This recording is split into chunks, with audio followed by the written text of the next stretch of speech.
보이소. 자랑스런 자갈치 아줌매네. 코로나19 확산세가 여전히 꺾이지 않고 있습니다. 어제 오후를 기준으로 했을 때 부산의 코로나19 신규 확진자 수는 31명을 기록했습니다. 확 늘지도 않았지만 그래도 확진자 수가 비슷하게 유지되고 있는 상황이지. 상황이 더 나빠지지는 않았지만 그렇다고 해서 상황이 더 좋아지지도 않는데 오늘 코로나19 상황 진단해보고 연휴를 앞두고 뭘 조심해야 되는지 알아보겠습니다. 예, 동아대 감염내과 정동식 교수 전화 연결됐습니다. 교수님 안녕하십니까? 안녕하십니까? 네, 안녕하세요. 예. 두 분과 청취자 여러분 새해 복 많이 받으세요. 아유, 인사부터 해주시네. 1월 1일 예. 보통 이제 월수금 하는데 교수님이 안 하시니까 이런 방송 센스까지 감사합니다. 예. 네. 교수님. 네네. 그저께 교수님하고 얘기할 때, 그러니까 네. 부산은 조금 나아지는 것 같다라는 이렇게 예상을 조심스럽게 했단 말이죠. 네네. 근데 부산 점점 조금씩 좀 줄어가는 것 같기도 하고, 근데 수도권만 예. 본다면 이거는 네. 여전한 것 같기도 하고 어떻게 진단하십니까? 그때는 좀 그래 이야기했는데 지금 어제 하고 계속 봐서는 예. 다시 좀 확진자가 증가되고 그래요?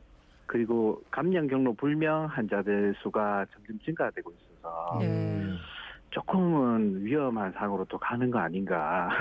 오히려 걱정이 그저께보다 되고 있습니다. 더 걱정이다. 아니 네. 상황을 보니까 그 요양병원에서 계속 확진자가 나오는데 이미 집중 관리를 하고 있는 요양병원에서 또 나왔더라고요.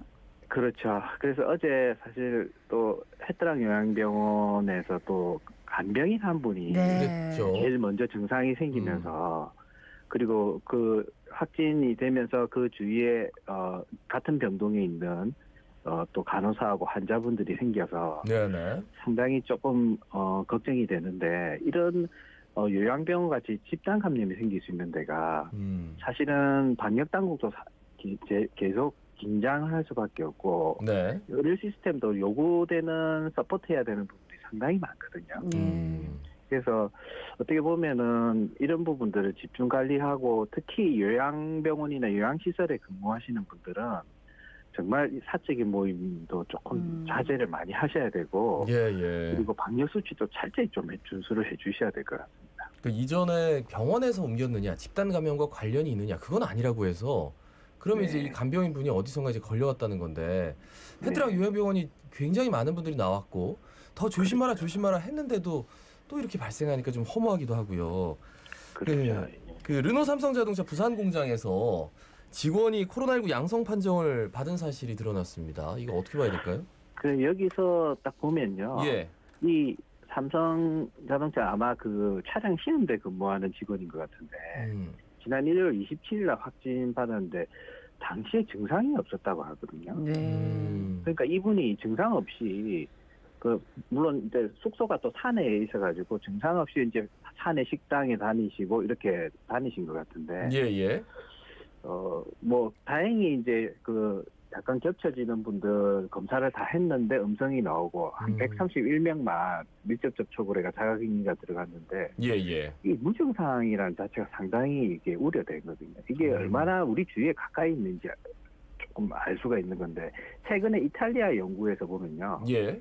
전체 감염자 중에서 감염이 되고도 끝까지 이렇게 증상이 없는 분이 거의 30% 정도가 나왔다고 할 정도거든요. 근데 이제 사실 이런 증상이 없지만은 이 감염이 돼 있으면 증상이 있는 분들하고 동일하게 바이러스가 배출된단 말이죠. 그래서 다시 말씀드리지만 나도 무증상 감염자가 될 수도 있고 상대방도 될 수 있다. 이런 생각을 청취자분들이 가지고 좀 조심하셔야 될 것 같습니다. 안 그래도 우리가 늘 무증상 얘기를 하는데 본인은 괜찮지만 어제도 사망자가 너무 많이 나와가지고 보니까 8, 90대 맞습니다. 더라고요. 그래서 참 우리 가족들한테 또 병으로 옮길 수 있다는 생각은 항시 해야 되는데 근데 또 걱정이에요. 이제 영국발 변이 바이러스 영국은 어제 또 확진자 5만 명이 넘었다 하더라고요. 요게 이 감염력이 엄청 크다 하는데 결국 우리나라에도 이게 유입이 된 것 같은데 이거 어떻게 해야 될까요? 그렇지만 아직은 이제 지역사회 내로 발생했다는 증거는 없어서 네네. 그렇게 너무 걱정은 안 하셔도 되지만 결국은 이게 전파력이 높기 때문에 결국 국내에도 들어올 가능성이 아주 높거든요. 예, 예. 근데 이제 이 코로나19 바이러스는 워낙 이런 변이들이 잘 되는데 기억해 보시면 우리가 제일 처음에 이제 중국 사람이 입국하면서 걸렸던 중국 우한에서 발생했던 코로나 이제 유형이 S 유형이었거든요. 그랬죠. 네. 예. 근데 우리 신천지에서 대량 발생했을 당시는 그 V 유형인데 이 V형이 또 S 유형에서 변이가 생긴 거고요. 네. 예, 예. 그리고 유럽에서 많이 퍼졌던 게 이제 G 유형이라고 하는데 이 G 유형도 싱가포르 쪽에 통해서 확산이 됐는데 이 V 유형에서 또 변이가 생겼고 예, 예. 이태원에서 우리 감염이 대량 생겼는데 결국 그때는 GH 유형인데 이 G 유형에서도 GH 유행이 됐었고요. 우리 예, 부산 같은 경우도 러시아 선박발 감염이 GR형이라고 돼 있죠. 네, 그리고 네. G형에서 또 변이가 생겨 GR 유형이 됐는데 이번에 이제 이 변이 바이러스가 이 GR형에서 변이가 생긴 거라고 이렇게 알려져 있고요. 예, 예. 이 GR형 같은 경우는 세포에서 증식도 많이 되고 그리고 세포의 결합력도 높다라고 알려져 있기 때문에 아마 국내에 결국은 어느 순간에는 들어오게 되면은 우리가 이 감염 확산 상황을 조절하지 못하면 결국 이 GH형이 유행하고 있는 게 GR형으로 바뀔 수도 있다라고 생각할 수 예, 있을 것 같습니다. 예. 그러면서 제가 이제 백신 관련해서 질문을 좀 드리고 싶은 게 뭐냐면 네네. 저희는 백신이 나오면 정말 드라마틱하게 그 네. 항체가 막 생기면서 한 예. 4월쯤에는 그냥 뭐 다 잡혀가지고 정상화가 되지 않을까라는 생각을 사실 했었는데 네. 아니 너무 나왔는데도 많은데요. 나왔는데 미국에서도 뭐 다 사망자도 계속 나오고 있고 더 많은 네. 확진자가 나오고 있고 그래서 지금 무증상 감염이라고 했단 말이죠. 근데 무증상인데 병원에 네. 증상이 없으니까 뭐 다 일일이 코로나19 테스트하는 거 아닐 거 아니에요. PCR 테스트. 그러면 그 그렇죠. 사람들이 백신을 맞아가지고 또 문제가 생기지는 않을지 뭐 이런 걱정도 되더라고요. 어떻게 보세요?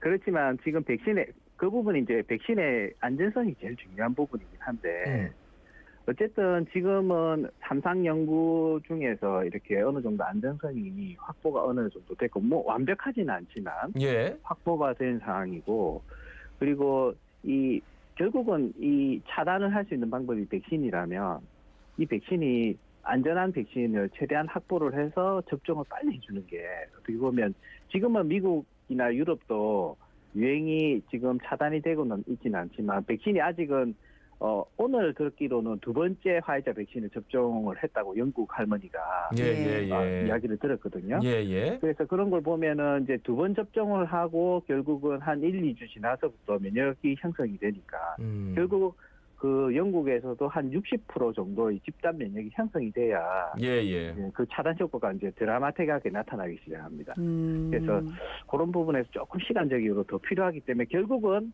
이번 겨울은 백신 없이 극복해야 된다. 네. 그러니까 백신을 맞은 나라들도 지금 갖고 있는 나라들도 백신 없이 극복을 해야 되겠군요. 네네네. 예.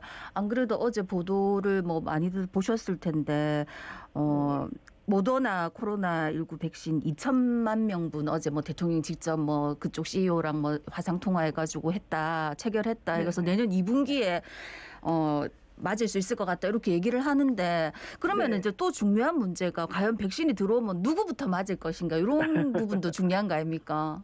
뭐 맞고 싶다고 다 맞으는 분은 건데. 조금 기다리셔야 될 것 같고. 아, 예. 제가 기다리랍니다. 빨리 맞을 것 같고요. 예. 왜냐면은 우리가 이제 좀 고위험군을 먼저 이렇게 접종 순위가 돌아가게 되는데 네. 고위험군이라고 하면 우리가 이제 직접 치료를 하는 의료진들과 그리고 또 우리 의료진들 중에서는 취약한 환자들을 많이 대할 수밖에 없잖아요. 네. 예. 그래서 우리 독감 접종도 항상 보면 의료진들 다 접종하게 하는데 그런 의료진과 그다음에 요양병원이나 요양 같은 이런 노인 요양시설에 있는 수용자라든지 종사자가 먼저 대상이 될 거고요. 예. 그게 이제 아마 이번 2월 중에 아스트라제네카 백신이 아마 그 접종 백신이 될 거고 예. 요번에 모더나가 못 들어왔으면 일반인 대상으로 접종이 상당히 늦어질 수가 있었는데 모더나가 이제 아마 2분기로 들어올 걸로 아직 계약은 안 됐지만 곧 계약될 것 같은데 예. 2분기부터 만약에 시작이 되면 적어도 한 4월부터는 일반인 대상으로도 이렇게 접종이 시작되지 않을까. 그래서 그 일반인도 아마 국가에서 좀 우선순위를 좀 정해서 이렇게 발표할 것 같습니다. 예. 아니, 들어보니까 뭐 백신 맞아야 해외여행 갈 수 있는 백신 여권도 만든다. 뭐 이런 네. 얘기도 있더라고요. 근데 사실 백신을 이제 2번 맞아야 되고, 그래서 그 네. 항체가 있다라는 이제 판정까지 받아가지고 여권을 발급해 주는 거잖아요. 네. 네. 이게 되려면 저희는 도대체 얼마나 오래 기다려야 되는 거죠? 그런데 이게 뭐 내년쯤에 우리나라도 아마 이거를 준비를 해야 될 가능성이 많거든요. 이게 근데 지금 우리가 이제 이런 코로나 말고도 실제 우리 확열 예방 접종이라고 들어보셨는지 모르겠는데 예. 이 모기를 통해서 매개돼서 감염되는데 감염되면 거의 90% 이상 사망률이 높은 질환이거든요. 그래서 아프리카라든지 브라질의 일부 지역에 갈 때는 이런 확열 예방 접종 증명서가 이제 입국되는 경우가 있습니다. 예. 그래서 사실 이런 부분이 현재가 있고 또 코로나19로 인해서 이제 일본이나 동남아 일부 국가에서는 이제 검사 결과를 이제 요구하는 게 있는데 예. 아마 이게 코로나19가 이제 통제되고 종식되기 전에 가두기에서는 아마 이게 항공사 중심으로 일부 나라를 중심으로 해서 이런 접종 증명서를 요구할 가능성이 많고 이 접종 증명서가 결국은 이제 백신 여권 뭐 이렇게 이야기를 하더라고요. 예.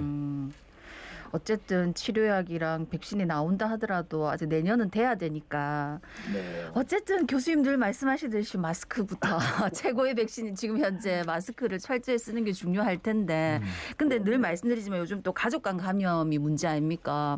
그렇죠. 그 사실 이제 저 같은 경우 집에 식구가 오면은 이 현관 앞에서 막 분무기로 소독약을 뿌리거든요. 옷에다가. 근데 어떤 분들은 분무기 소독 그게 좀 더 안 좋을 수 있다 이런 얘기 하던데 그거는 어떻습니까? 결국 분무기를 하면 예. 우리가 그 분무된 걸 전자현미경으로 보면 사이사이에 공간이 많이 비어 있거든요. 네.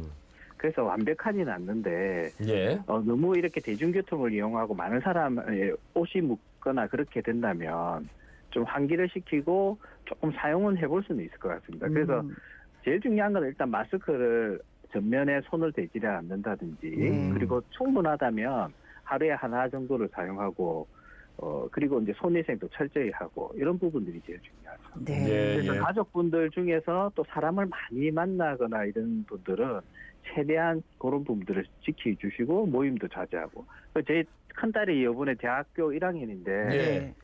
그 아빠가 또 이렇게 이런 쪽에 일을 하고 하니까 친구들하고 해운대에서 만나는 것도 취소하고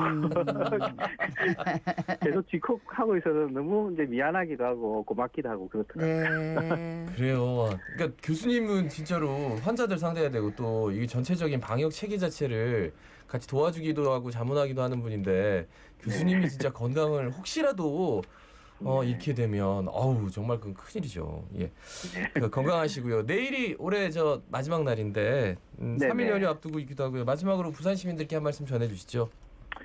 오늘 또 이제 이런 변이 바이러스 이야기하니까 청취자 여러분들이 좀 많이 불안하시기도 하고 또 백신 이야기하니까 또 안심되기도 하시고 왔다 갔다 하실 텐데 어쨌든 이번 겨울은 제가 말씀드린 대로 코로나 확산 방지에서 결국 백신하고 이제 치료제 없이 모임을 좀 자제하고 예. 그리고 마스크 착용 잘하시고 그리고 손위생 잘하고 이런 철저하게 이제 방역 수칙을 준수하는 게 제일 중요할 것 같거든요. 그리고 마지막으로 하나 더는 연휴라도 코로나19가 걱정되시는 분들은 증상이 없거나 또 역학적인 어떤 연관성이 없는 분들은 보건소 말고 이제 임시선별검사소로 꼭 가셔가지고 검사를 하시고요. 예. 그리고 증상이 있는 분들이거나 또 본인이 접촉자로 분류되신 분들은 보건소에 있는 선별진료소로 꼭 가셔가지고 검사를 받으시면 너무 좋겠습니다.